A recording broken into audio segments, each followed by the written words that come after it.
Hello again. Welcome to the meeting of the Waynesboro Area School District Board of Directors for September 28th, 2021. Please rise for the pledge. I pledge allegiance to the flag of the United States of America, to the republic, one nation, God, indivisible, with liberty and justice.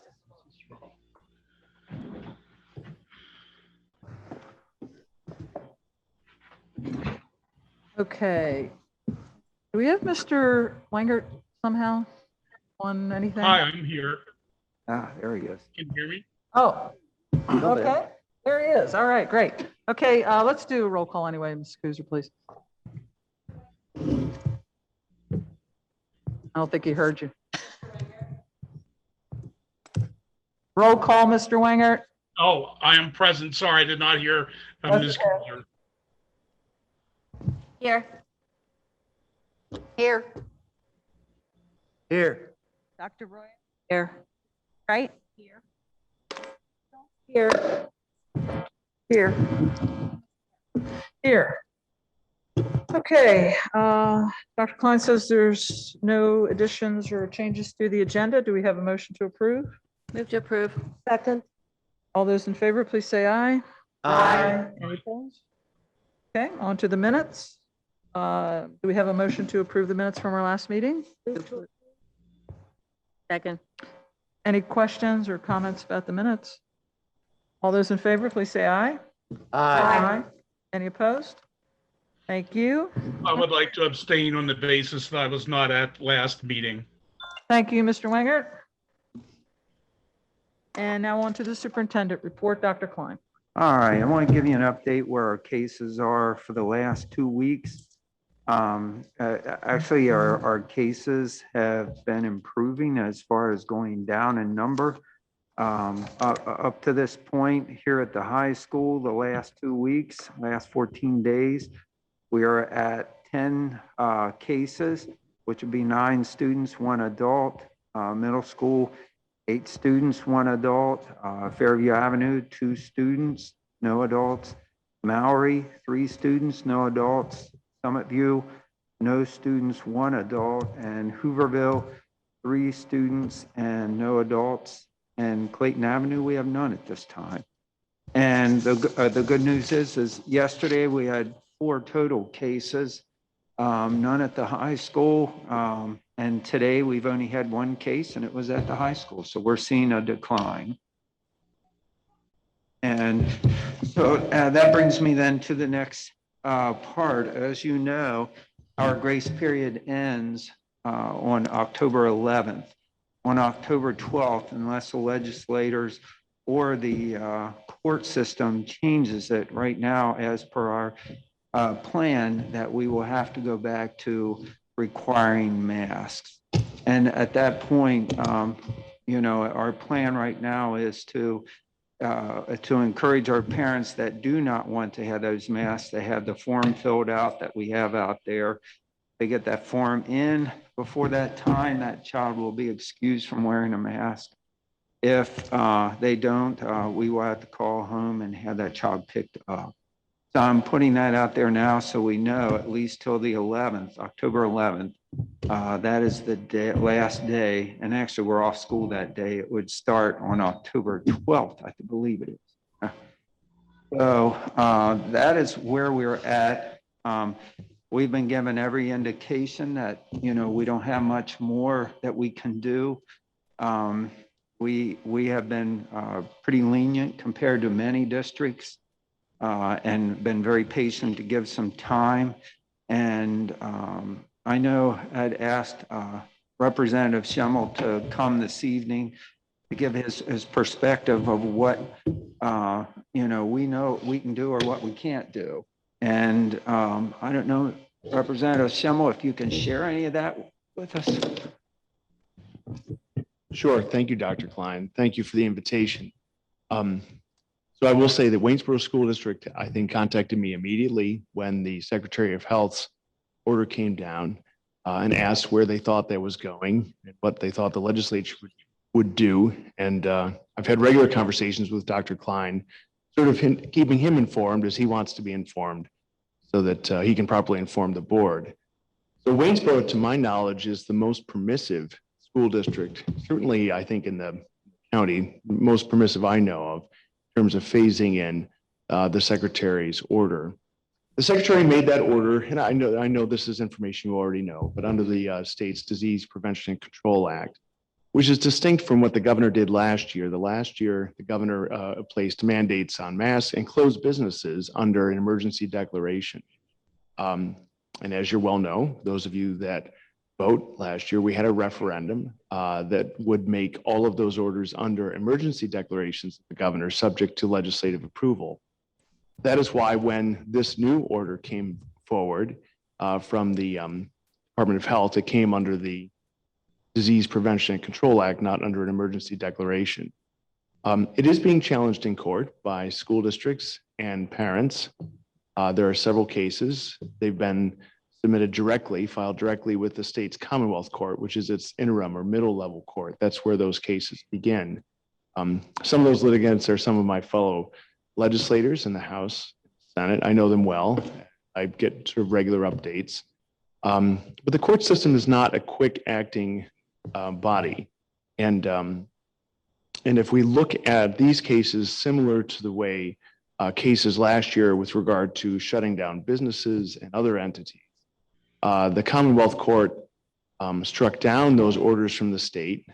And then on appeal, when the state appealed those, the state Supreme Court upheld those orders.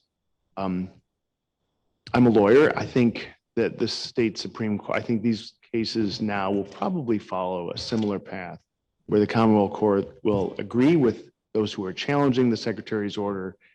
And if I had to guess, the state Supreme Court will probably uphold the Secretary of Health's order. I don't know that. We don't know that. But it will take some time for those cases to bubble through the courts.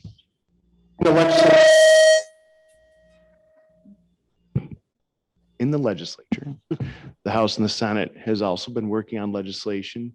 Legislators, there are three distinct branches of government. Legislators can pass laws. Laws then have to go to the governor to be signed. They do not become law unless the governor signs them. There's a House bill, there's a Senate bill. There's one that we voted out of committee. I'm on the state government committee on Monday that would have prevented the state from having any universal mask mandates. I've been very much in favor of that. I think that local school districts should make those determinations. There are 500 school districts. That's certainly what the Waynesboro School District wanted to do. That's what all the school districts had made plans to do. And that's the way I think that that should be handled. That now goes to the full House of Representatives. I know the leadership is intent on moving that. I believe in the Senate they are as well. But as you can imagine, that will face a certain veto by the governor. Last year, we came close to overriding a gubernatorial veto on the closure of businesses, but we did not achieve that. We couldn't get enough folks from the governor's own party to vote to override a veto. We've never successfully been able to override a veto. In this case, I don't know that we can either. So we're being realistic. We're passing the legislation. We know that it's important. It's important to us. It's important to our constituents. But we also face the fact that we have divided government and a governor who's very much intent on keeping a statewide mask mandate in place. So I know that there are people in this room with probably varying views on this. I have kids in public school as well, in a neighboring school district. They're required to wear masks. Although my 12-year-old last night at dinner told me she forgot her mask yesterday and didn't realize till she left she hadn't had it on all day. School districts are doing different things to enforce it or not enforce it, but they are all subject to the order. And really until the courts and unless the courts weigh in and say otherwise, or unless the governor signs a bill that the legislature will pass, school districts really are sort of stuck. It's not an enviable position. It's not one in which I know that they want to be in. I haven't spoken to each of the school board members here, but I know it's not one at least many of the school board members want to be in. They want to be able to follow the health plans that they had taken, but they are in a bad position. There have been threats from the Secretary of Health and from the Department of Education of Pennsylvania saying that school board members could be personally liable, that the school itself could be liable to suit. I'm sure that the school board has gotten advice from its own counsel. Anyone could be sued for anything. So, there's always those threats of liability. I personally think that's difficult to conceive how a case could prevail. But a lot of school districts and a lot of school board members feel very much, threatened by those. But one thing that school boards do face is that since there is a standing order from the Secretary of Health coming out of that Disease Prevention and Control Act, that if there were any sort of liability that came against the school district, that it is possible that their insurance would not cover that. I'm sure that's something that the school board here has received advice from the council on. So I'm happy. I will stay through the meeting and all the things that you have, and happy to listen to or answer any questions the board may have. And then also any of you that want to talk to me afterward, I'll make myself available until the last person goes home.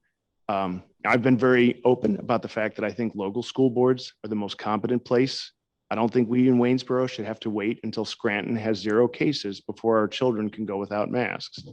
But I also recognize that school boards are faced with an impossible, well, it's not a decision really, because the decision's been taken away from them until such time as the courts, weigh in on this issue. So they're in an unenviable spot. I understand that legislatively, we're trying to do everything that we possibly can to return control here to all of us locally, but that has its limitations too. So I thank you for that opportunity. I know that's nothing new. It's nothing any of us want to hear. It's nothing I want to hear, but it's what we're working with, how our government works. We have a divided government in Harrisburg, and we have to understand the reality of that and work through the system such as. Thank you. Thank you very much. Thank you, Representative Schimmel. Now it's time for public comment. And as we always say, we would ask you to give your name and address. Please limit your comments to 5 minutes. Except for a short period of time at our last meeting, we've been successful and civil and heard everyone and what they had to say. So we will follow that again. Please, no personal attacks or improper language or anything. We understand everybody's upset about this, or a lot of people are on both sides. So if you choose to speak, please just keep those things in mind. So with that, would anyone like to speak tonight?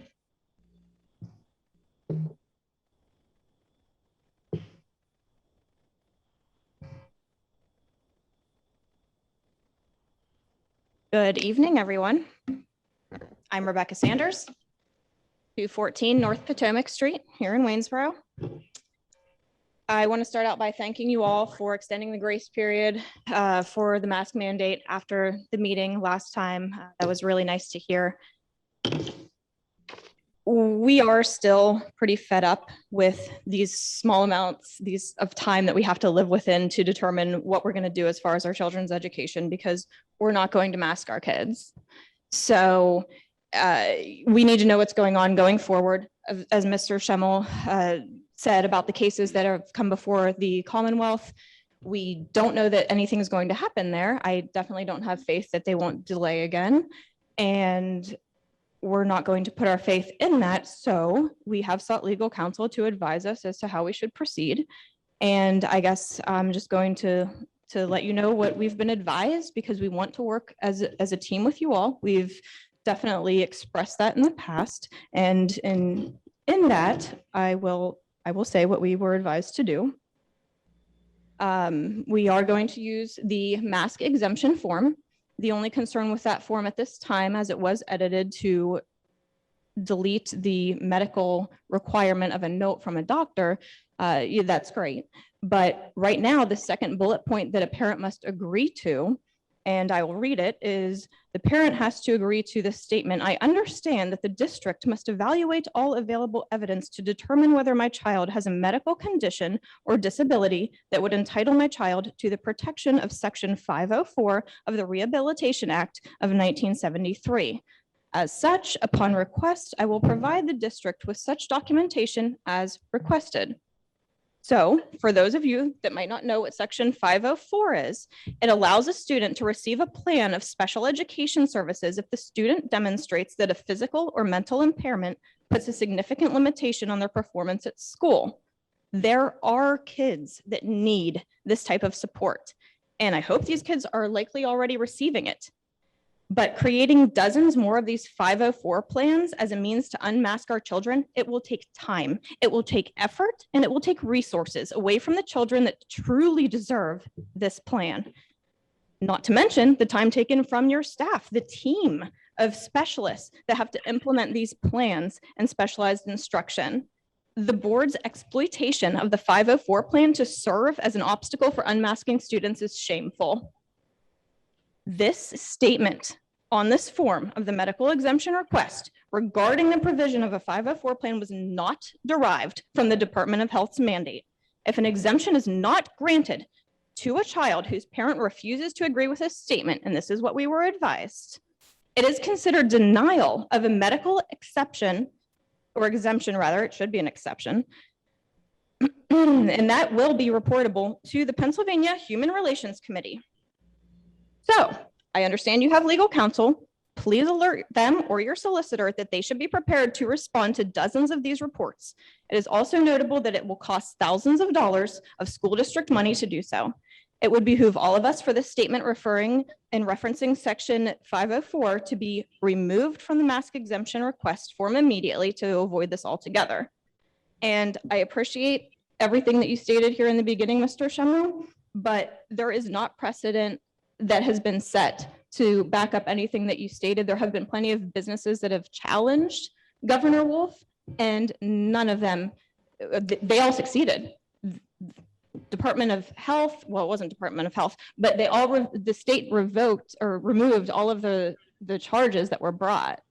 And there's no precedent for insurance to be taken away. There's no precedent for suits. In fact, the law is very clear on what you guys can be sued for. I think there's 11 exceptions that you can be sued for, and this is definitely not one of them. And I think you guys know that. Thank you for your time. Thank you.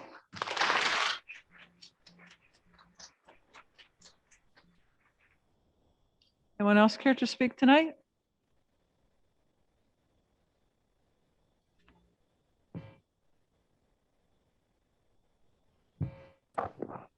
Good evening. I'm Susan Woof. I live at 12246 Polktown Road in Waynesboro. And I'm going to read what I have to say. Mine starts out with on page 2 of the Pennsylvania Department of Health order of the acting secretary. It states that, quote, in view of this serious concern for our nation's children, the CDC has issued a strong recommendation for masking of all persons, teachers, students, and staff within the nation's schools, regardless of vaccination status, to create a multi-layered approach for fighting COVID and to keep our schools open for in-person education. Recommendation is defined as a suggestion or proposal as to the best course of action. Suggestion is defined as an idea or plan put forward for consideration. A consideration is defined as a fact or a motive taken into account in deciding or judging something. According to this order by the Pennsylvania Secretary of Health, it states that, quote, at this time, the CDC estimates that the Delta variant is the predominant strain in the Commonwealth. I was recently sick and was in our local Waynesboro ER, where my husband and I talked for approximately 20 minutes with an ER doctor and nurse regarding COVID and specifically the Delta variant. And you know what he told us? He stated that there is no measurable way to determine when someone has COVID as to whether it's the Delta variant or just symptoms from COVID in general, which we're going around now for well over a year. If they can't track who has the Delta variant and who doesn't, then how do you think the CDC can state that the, quote, Delta variant is the predominant strain in our Commonwealth? They can't. I think it's funny too that the order also states that, quote, the risk overall to the unvaccinated population is rising. What about those who have already had COVID? I've already had COVID. I recently read that people who have already had COVID are much better protected with those antibodies than a vaccinated person will ever be. This totally disproves their statement in the order that says, quote, vaccination remains the most effective protection against all strains of SARS-CoV-2. The exceptions to covering requirement as listed on the order include section 3, letter B, stating if wearing a face covering would either cause a medical condition or exacerbate an existing one, including respiratory issues that impede breathing, a mental health condition, or a disability. This district has developed an exemption request form, which the Pennsylvania Department of Health has not required for one to be filled out. You have clearly put statements on this form, one of which made me laugh when I read it, stating, she just already read it, and I'm not going to take time to read it, about the 501, section 501. There is so much wrong with this statement. First, the district is not a medical institution capable of determining if someone has a medical condition or not. Second, the order by the Pennsylvania Secretary of Health has no statement saying documentation is required for an exception to the order, nor does it state that this would fall under section 504 of the Rehabilitation Act of 1973. This was added by you, the district, and is not part of the order by the state. The order does state that, quote, a school entity must provide reasonable accommodations for individuals who state they have a medical condition, mental health condition, or disability that makes it unreasonable for the person to maintain a face covering. It says state that they have a condition. Nowhere does this describe an evaluation by the district or providing documentation to the district or even explaining what that condition is. As a reminder, the order further states that, quote, a school entity should not, A, enforce face covering requirements when there is an exception under section 3, or if it is unsafe to do so. B, restrain, use force, or physically remove teachers, children, students, staff, or visitors who refuse to comply with this order when it would not otherwise be legal to do so. You as a district need to accept our note or letter or whatever we submit stating why our students cannot wear a mask, as it falls under section 3, part B of the exceptions, period. My child came home from school every day with headaches last year, and thank goodness right now he's out on co-op with Career Tech and hasn't had to wear one. He also has other conditions that make it hard for him to breathe when wearing one. I am his parent, and I have the right to say what is best for him, not the school district. Okay, if you could wrap it up, please, Ms. Wolf. Yeah, I just wanted to say one other thing. Tuscarora School District, which is close to us, came out with a form for their people. It's a simple form. You put the kid's name on there, they circle which exception they are, saying is for their student. The parent signs it and dates it. End of story. Thank you. Thank you.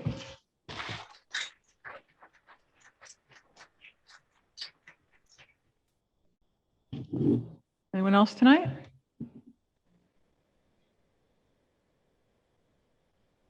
Young lady first, sir, and then you.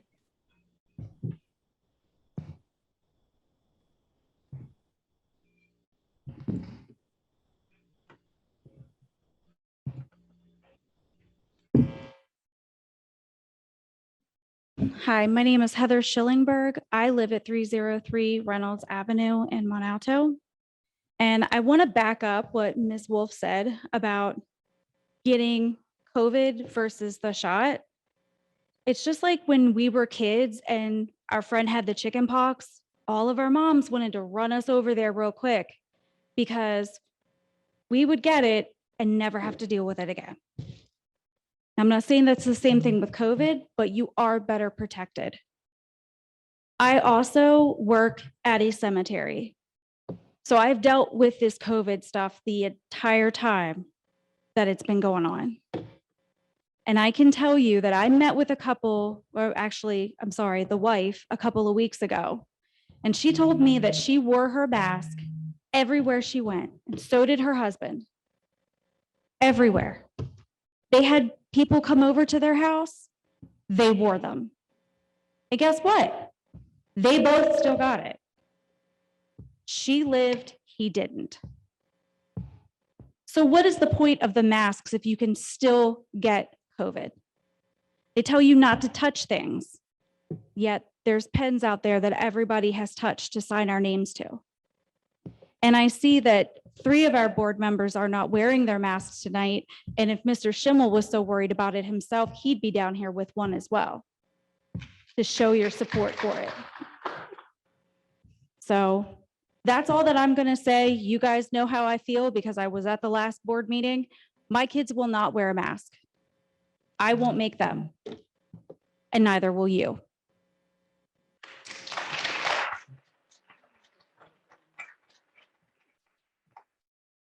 Okay, yes, sir. Come on down.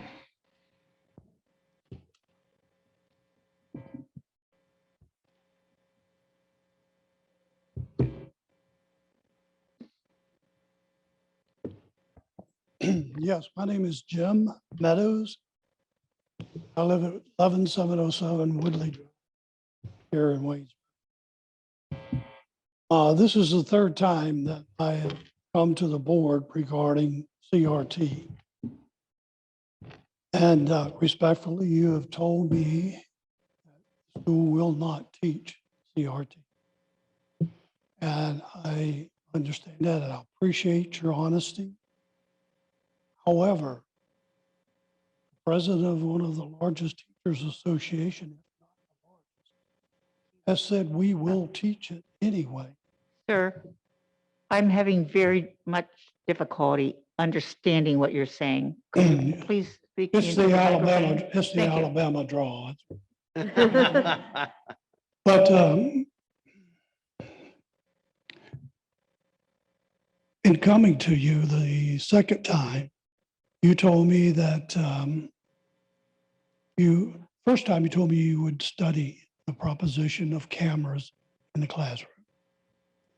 So I came back the 2nd time.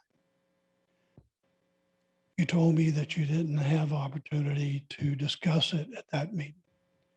So I told you I would be back. And it's not to doubt teachers, not to doubt you, but we had cameras in the classrooms during COVID. Parents were able to find out a lot about what was being taught. And we know that CRT, if not approved by you for teaching, will come in the back door, will come in the side door. And we have progressed for almost 60 years of not judging each other by the color of their skin. And I do not want my grandkids taught that we should now go back to that. If you want to talk about Jim Crow, that's Jim Crow. So I'm here tonight to ask you, did you discuss it? Well, interestingly enough, I tried to contact you. Could not find a phone number. I know you live, well, in Woodcrest. We'll make it more general. Yeah, I do not have a home line. Okay, so I can speak with you. We usually go through committees first for something like this. So we would give you an opportunity to speak more and have more dialogue at a facilities committee meeting, if you would be amenable to that. But again, I did try, but we didn't have any record of how to contact Okay. you. So, Yes, I would be agreeable to that. okay. And I did leave my number on the sign-in form. Okay, great. I'll That'd be get- great. So I will Okay. contact you and give you details on that sometime tomorrow. Okay. Does that work? Yes, that'll work. I got another minute. I don't have anything to Okay. say about Okay. mask, other than I share the opinion of Governor DeSantis. I believe the right to wear a mask should be decided by the parent. So I do not have any children in this school. I do pay you tax dollars to run it. And I'm hoping and praying that my kids and grandkids, as I've spoken to them, will get to the board meetings, because we used to have very effective and powerful PTAs. I don't know if we have one in this district or not. We do, good. They're very effective, and I would encourage all the parents to get involved with the PTA and be strong with their views, either if it's on mask, so CRT, anything. But I appreciate that. I look forward to your call, and we can discuss it because I know that there is technical safety issues with it. I know there are some other issues in it, but I have to use my fingerprint to open my phone. So we have the technology to make sure this is a parent checking. Things like that. That's what hopefully we can discuss. Great. Thank you. Thank you.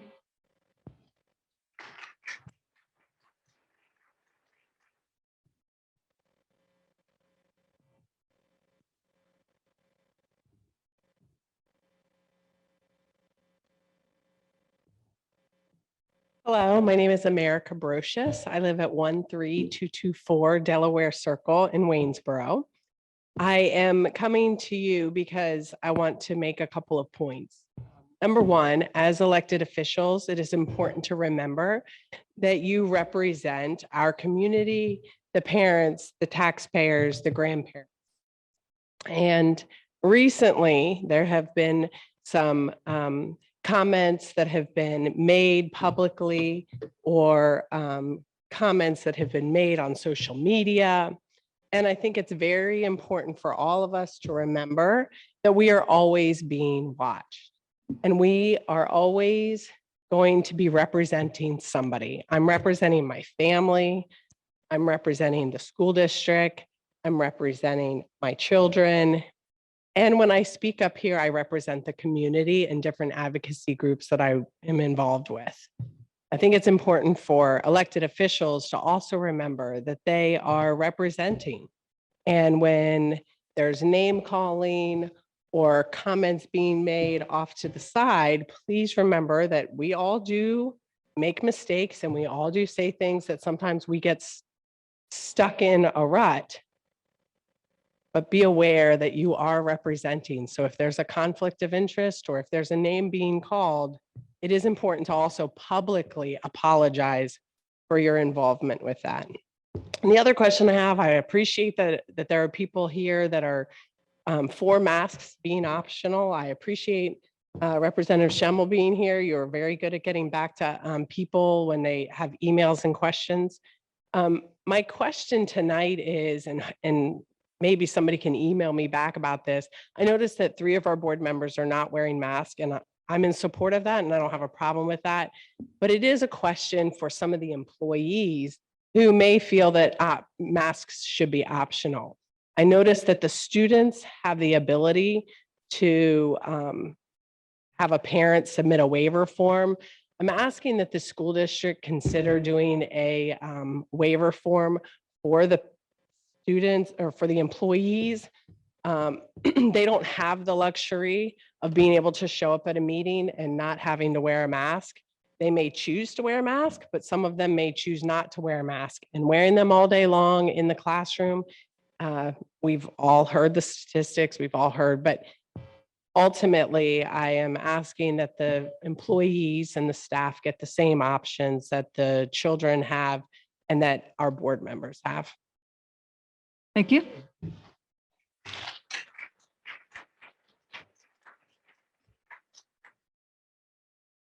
Hello, my name's Chris Keith, 11673 Menser Gap Road.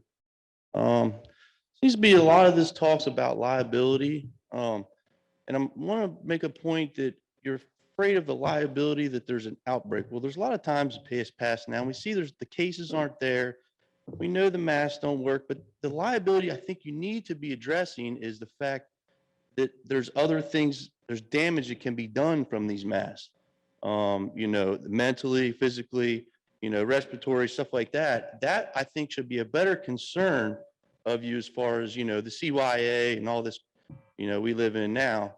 That seems to be all the concern is with this, the optics of it and how it's presented. So you all, and that's the other point I want to make is understand that these aren't paid positions you guys hold. So I'm kind of wondering what your motives are at these positions that you guys hold.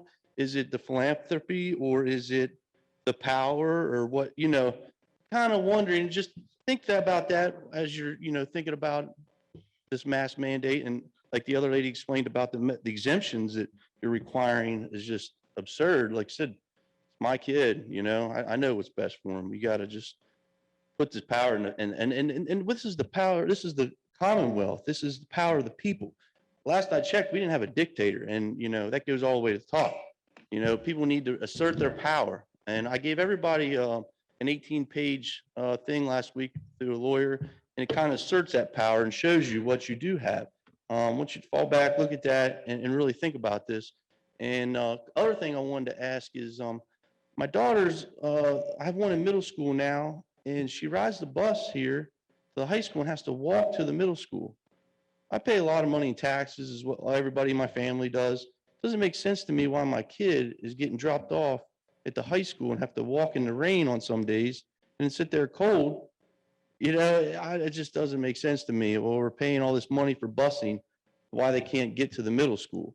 And if it's a design flaw, then maybe we need to address that, and maybe the teachers don't need to park there and move them somewhere else, shuttle the teachers in daily. I don't know. It doesn't make sense. And second, or thirdly, now I want to make a point of the, what was it? Oh, I'm sorry. Happens to me all the time. Yeah, praying for it. But and I want to thank you guys, for everything up to this point. Mr. Shelton for showing up, like everyone else said. But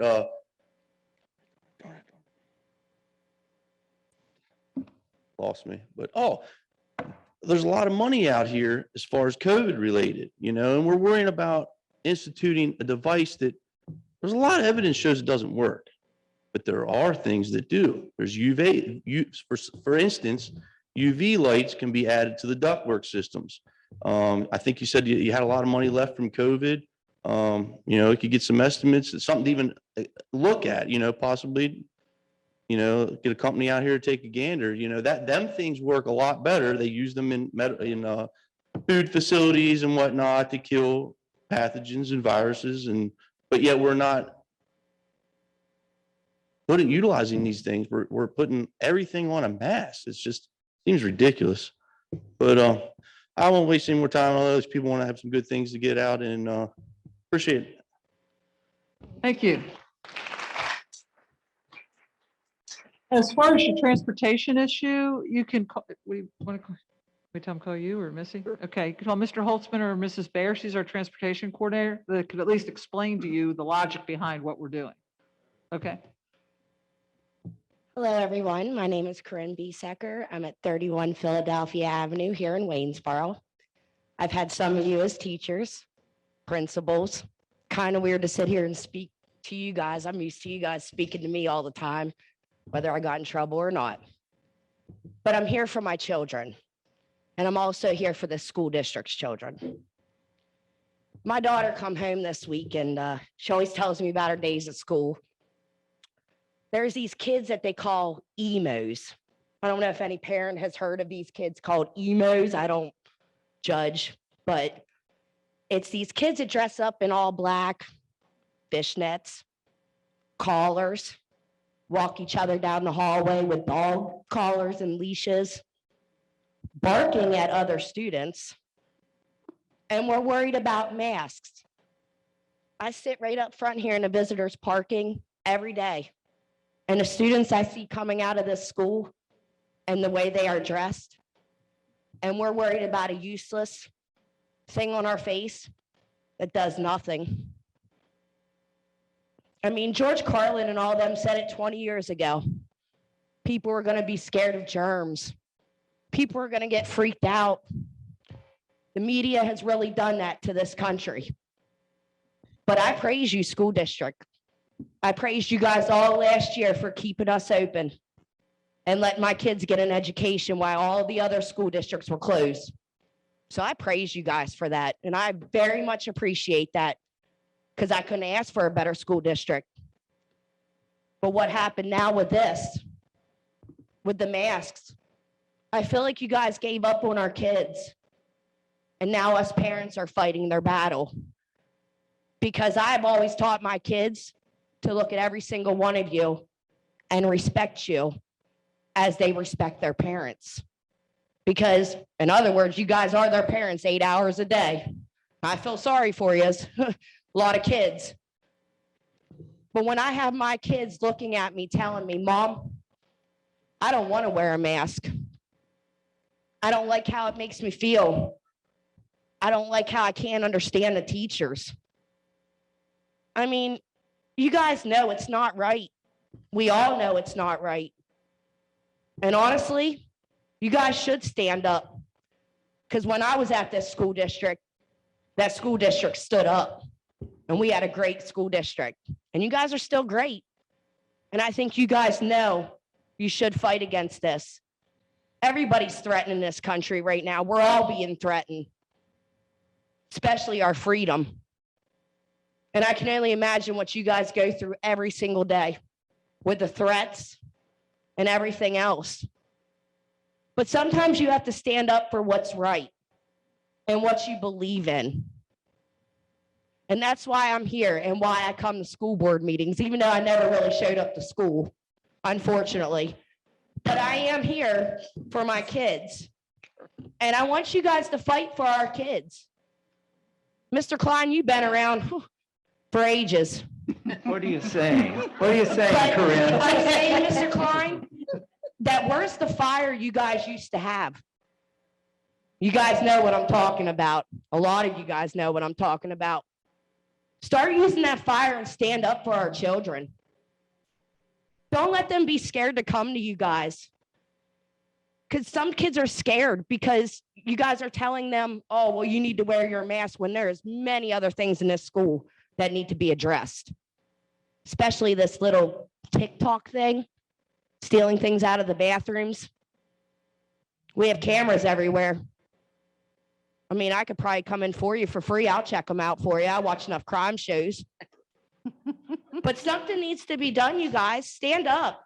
Stand up for our kids and stand up for what's right.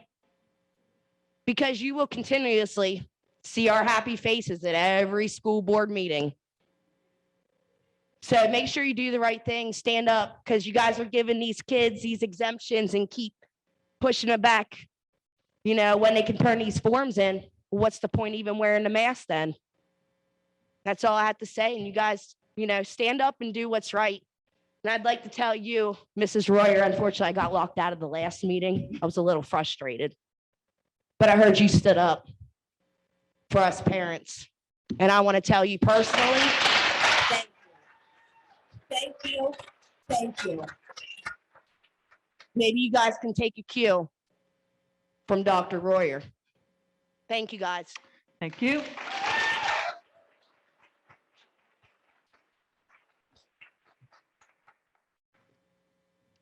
Anyone else want to speak at this time? We will have another public comment at the end. Okay, if not, then we'll move on to the next part of the meeting, which is board reports. Cindy and I attended the Franklin County Career and Tech Center meeting last Tuesday. And they reported that they have 1,015 students.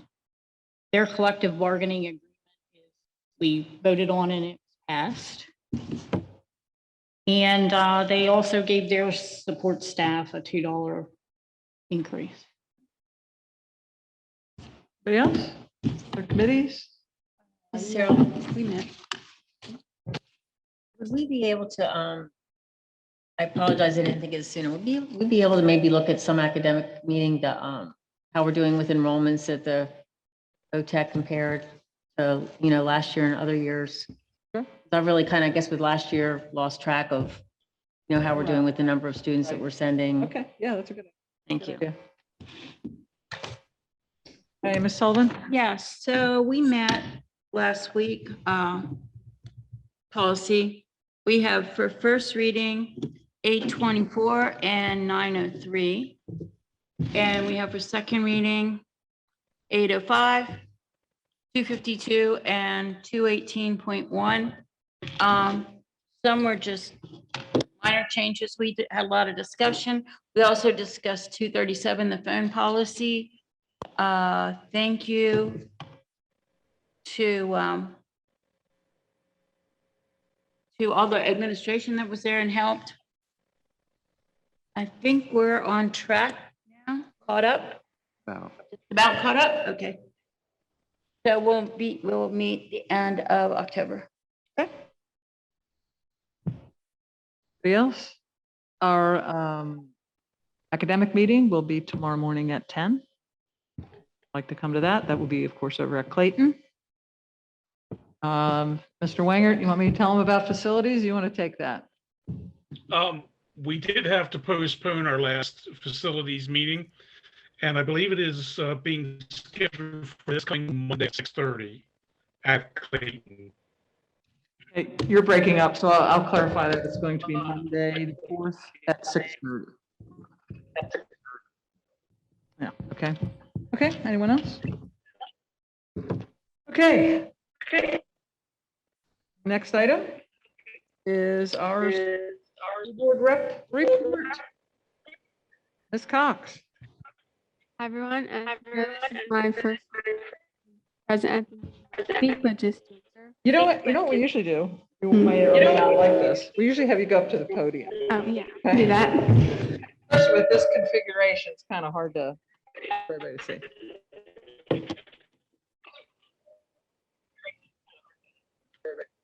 Hear me better now. Now you're good. All right. Think. So as was suggested Oh, wait a minute. earlier- Maybe you're not. Is the mic on back there? Try again. Hello, can you hear me? There we go. All right. So as was suggested earlier in public comment, we have had a series of vandalism and thefts from the bathroom, which has caused an issue. A majority of the bathrooms had to be shut down temporarily because of the damages. And now sign out for the bathroom is being a lot more monitored, which is good. And hopefully we will see a decrease in this because a lot of students feel frustrated with the ones participating in this TikTok trend to vandalize the bathroom. So hopefully we can get some student regulation of other students because we feel that it's probably primarily the younger students, and hopefully that will resolve itself on its own. And the bathrooms will be fixed up again because we would like to use our bathrooms and we don't want people to ruin them. Probably the biggest thing is homecoming is this week. Tickets went on sale on Monday, and we are currently planning on having homecoming on the football field with a tent, and there'll be obstacle course and long games, which is a little bit different than past years. Obviously, we didn't have a homecoming last year, but following the suit of prom, we have a COVID waiver, and masks are optional, provided that it's in the grace period window. So we're all looking forward to that, and hopefully it will be a unique experience being outside. So we're all looking forward to that.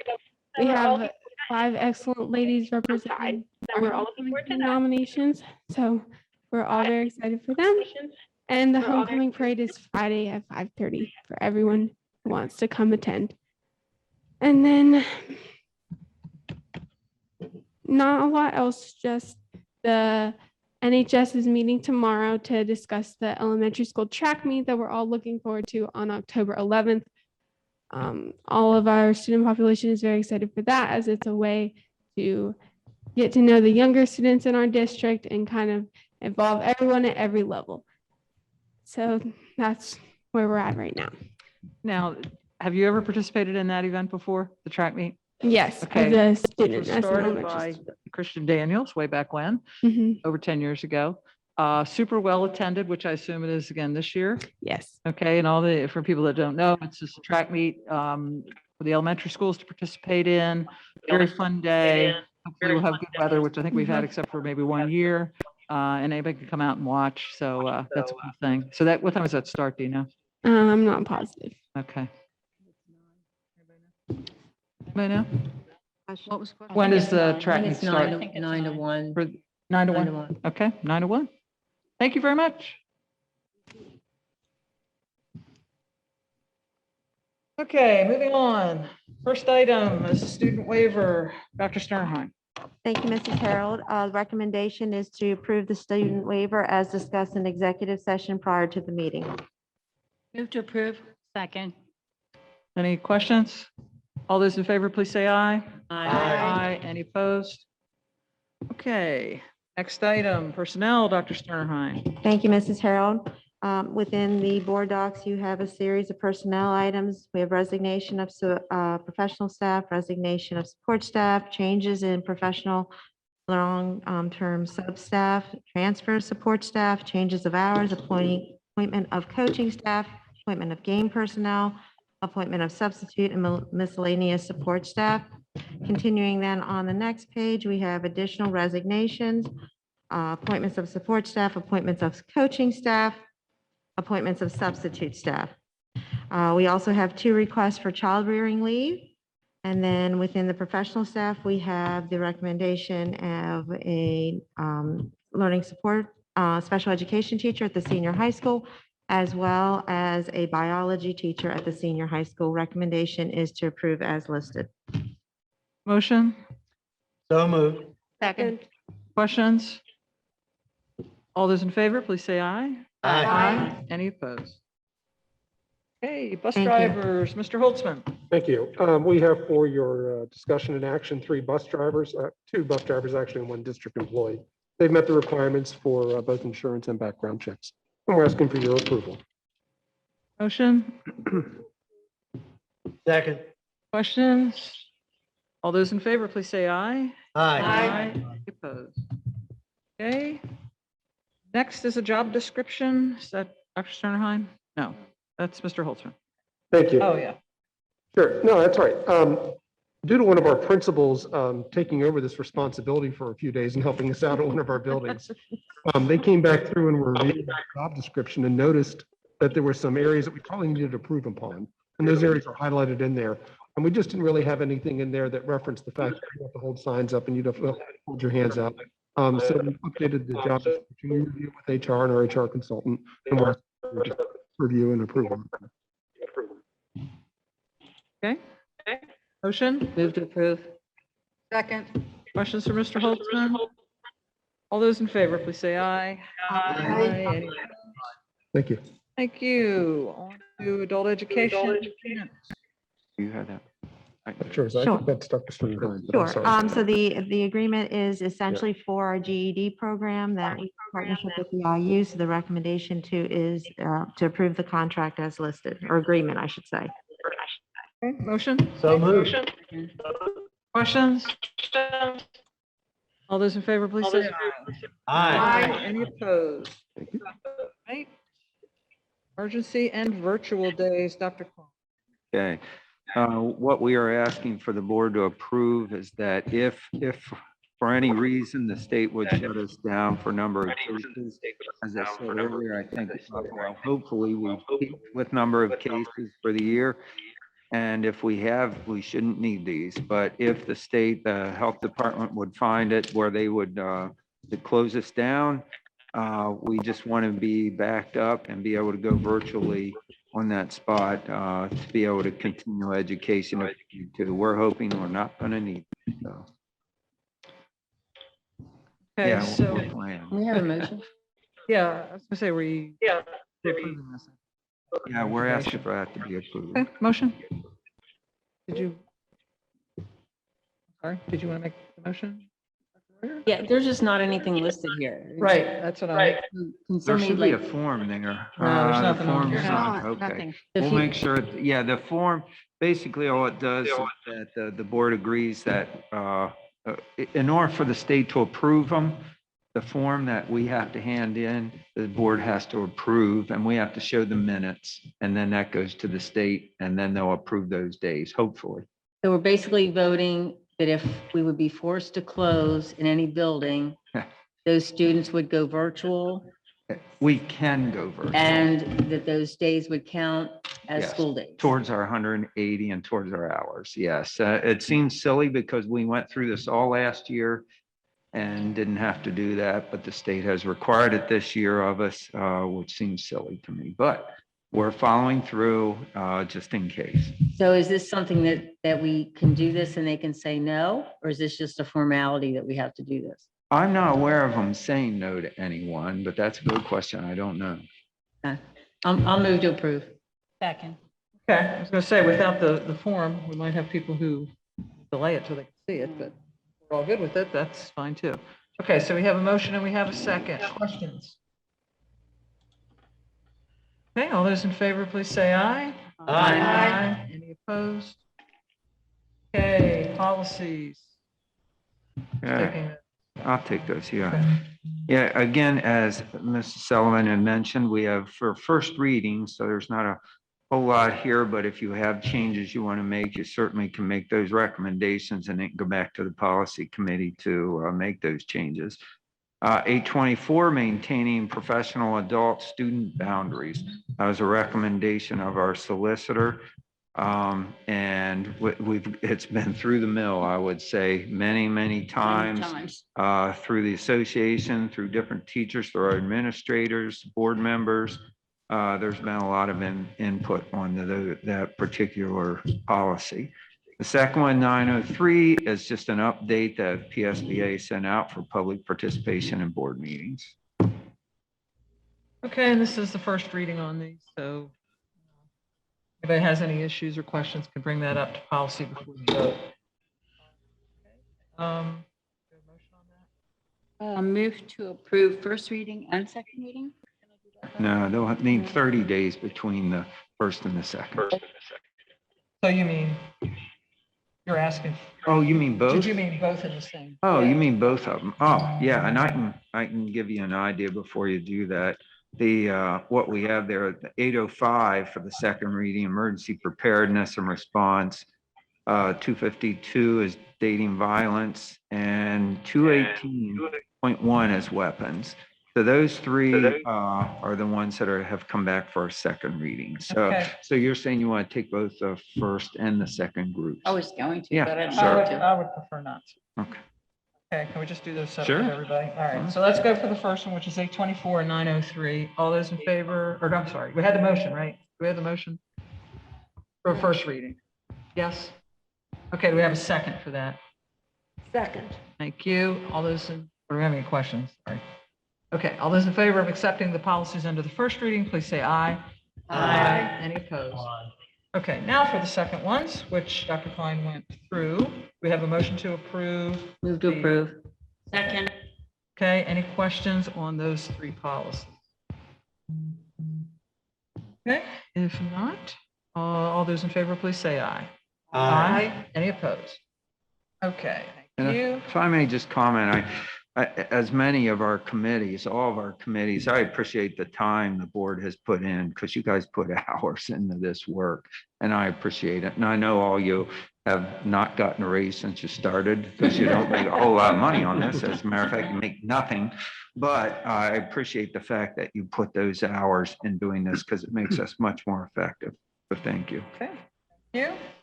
Financials, Mr. Holtzman. Yes, ma'am. For your discussion and action, we have the bills for payment. That's from the general fund and the cafeteria, as well as board meeting requisitions. And then we also have property assessment changes. Those come from the county tax office and the appeals. Okay, motion? So moved. Second. Any questions on any of the financial issues for Mr. All those in favor, please say aye. Aye. Any opposed? Thank you. Okay, on to information items. Light and cabinet comments.